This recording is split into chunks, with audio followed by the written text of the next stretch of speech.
Zafar, ro'yxatning boshiga meni yoz. Negaligini bilasanmi?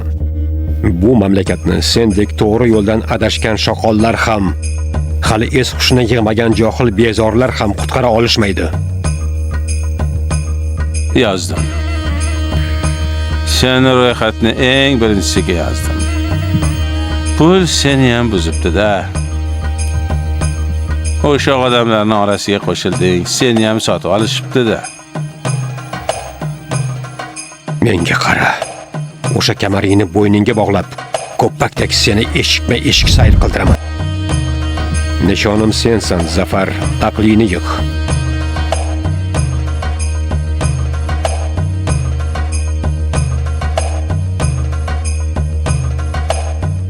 Men sizlarni tanimayman.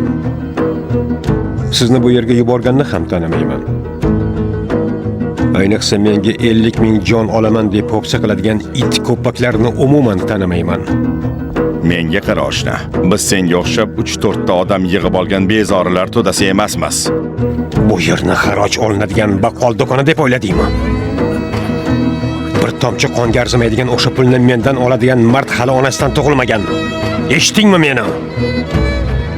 O'sha xo'jayiningga ayt. Mendan nimadir olmoqchi bo'lsa, kelib o'zimdan so'rasin. Eplasa, kelib o'zi olsin. Unga borib ayt.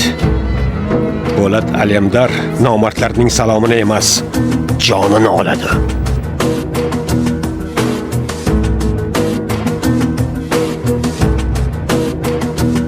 Yonimda bo'lsangiz xursand bo'laman. Lekin bilib qo'ying, yonimda bo'lsangiz, menga qarshi chiqqan otangiz, amakingiz, do'stingiz bo'lsa ham tan olmayman. Tan olganni ham tanimayman.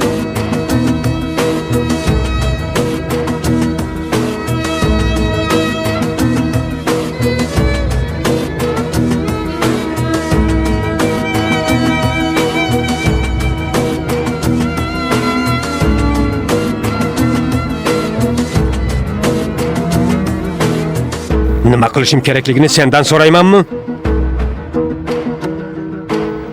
Agar yo'lingdan qaytsang, qo'rqoq deyishadi Abdulhay.